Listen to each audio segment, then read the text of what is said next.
மதிமுக பொதுச் செயலாளர் வைகோவிற்கு 2009இல் விடுதலை புலிகளுக்கு ஆதரவாக பேசியதற்காக சென்னை எழும்பூர் நீதிமன்றம் இன்று 15 நாட்கள் நீதிமன்ற காவல் உத்தரவு பிறப்பித்திருக்கு. இது குறித்து நீதிமன்ற வளாகத்தில் இருக்கக்கூடிய நம்முடைய செய்தியாளர் விக்னேஷிடம் கூடுதல் தகவலை கேட்கலாம்.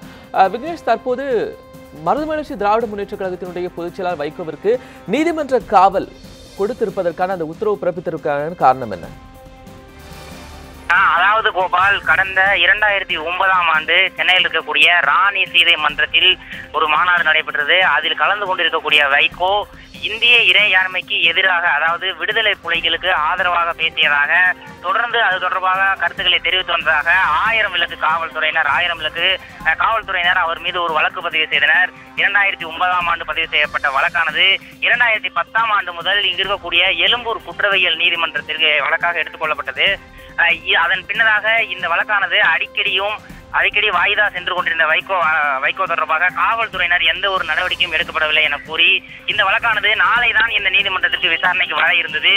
அவர் இந்த வழக்கு தொடர்பாக இந்த வழக்கு தொடரப்பட்ட காரணத்தினால் தங்களால் வெளிநாடு செல்ல முடியவில்லை எனவும் இந்த வழக்கை விரைவில் முடித்து வைக்க கோரியும் இன்று நாளை வரவிருந்த வழக்கு தொடர்பாக இன்று வைகோ நேரில் சரணடைந்தார். அது மட்டுமல்லாமல் சரணடைவதற்கான பெட்டிஷனையும் உடனடியாக விசாரிக்க கோரி வலியுறுத்தினார். இந்த 13வது பெருநகர குற்றவியல் நீதிமன்ற நடுவர் நீதிபதி கோபிநாத் இந்த வழக்கை விசாரணைக்கு எடுத்து உடனடியாக இந்த வைகோவை 15 நாட்கள் நீதிமன்ற காவலில் வைக்குமாறு உத்தரவிட்டிருக்கிறார். குறிப்பாக இன்னும் சற்று நேரத்தில் இந்த உத்தரவானது பிறப்பிக்கப்பட்ட பிறகு அதனுடைய அதிகாரப்பூர்வ அறிவிப்பு வெளிவரும். அதன் பின்னர் வைகோ புழல் சிறைக்கு அழைத்து செல்லப்படுவார் என தகவல் வெளியாகியுள்ளது. கோபால், விக்னேஷ், மதிமுக பொதுச் செயலாளர் வைகோ அவர்களுக்கு அளிக்கப்பட்ட இந்த தீர்ப்பு குறித்து அவர் தரப்பிலோ இல்லது அவருடைய கட்சி தரப்பிலோ ஏதேனும் தகவல்கள் ஏதாவது சொல்லப்பட்டுச்சா? அதாவது கோபால், இந்த வழக்கு 2009ஆம் ஆண்டிலே பதிவு செய்யப்பட்டிருக்கிறது. அது தொடர்பான எந்த ஒரு நடவடிக்கையும் காவல்துறை சார்பில் வைகோ மீது எடுக்கப்படவில்லை.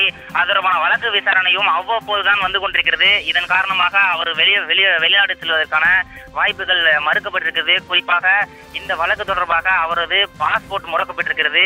இந்த பாஸ்போர்ட் முடக்கப்பட்ட காரணத்தினால அவர் வெளிநாடுகளுக்கு செல்ல முடியாத சூழல் உருவாகியுள்ள காரணத்தில் அவராகவே நேரில் வந்து சரணடைந்திருக்கிறார்.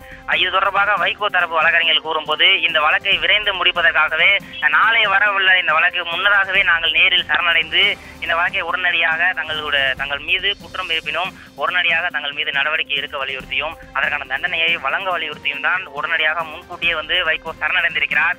இந்த சரணடைந்த பின்னர் தற்போதைய சூழலுப்படி இந்த நீதிபதியான 15 நாட்கள் நீதிமன்ற காவல் வழங்கி இருக்கிறார்.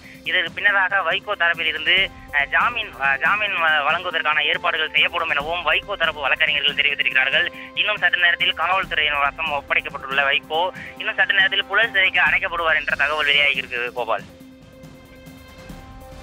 விக்னேஷ், வைகோவிற்கு அளிக்கப்பட்டிருக்கிற இந்த 15 நாட்கள் நீதிமன்ற காவல், இதை தவிர வேற ஏதேனும் நீதிபதிகள் அந்த உத்தரவில் பிறப்பித்திருந்தாங்களா?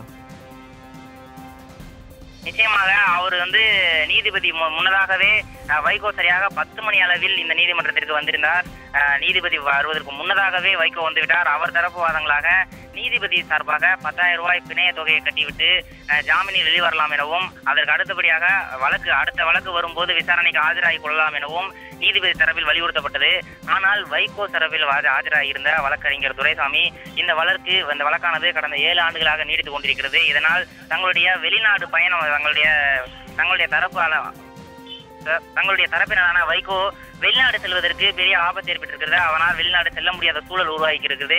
எனவே தாங்கள் பிணைய தொகையை கட்ட தேவையில்லை, உடனடியாக நாங்கள் இன்றே சரணடைகிறோம், எங்களை உடனடியாக இந்த வழக்கை விசாரித்து சிறையில் அடைத்தாலும் பரவாயில்லை, அது தொடர்பான வழக்குகளை நாங்கள் சந்திக்க தயாராக இருக்கிறோம் என்ற ஒரு கூறிய காரணத்தினாலேயே இந்த வழக்கு உடனடியாக அவசர வழக்காக எடுத்துக்கொண்டு நீதிபதி கோபிநாத் உடனடியாக அவரை 15 நாட்கள் நீதிமன்ற காவலில் வைக்க உத்தரவிட்டிருக்கிறார். கோபால், விக்னேஷ், மதிமுக பொதுச் செயலாளர் வைகோ அவர்களுடைய 15 நாள் நீதிமன்ற காவல் குறித்து எழும்பூர் நீதிமன்றம் பிறப்பித்த உத்தரவு குறித்தும் ஒரு தெளிவான பதிலை அங்கிருந்து தந்தீர்கள். உங்களுடைய தகவலுக்கு நன்றி.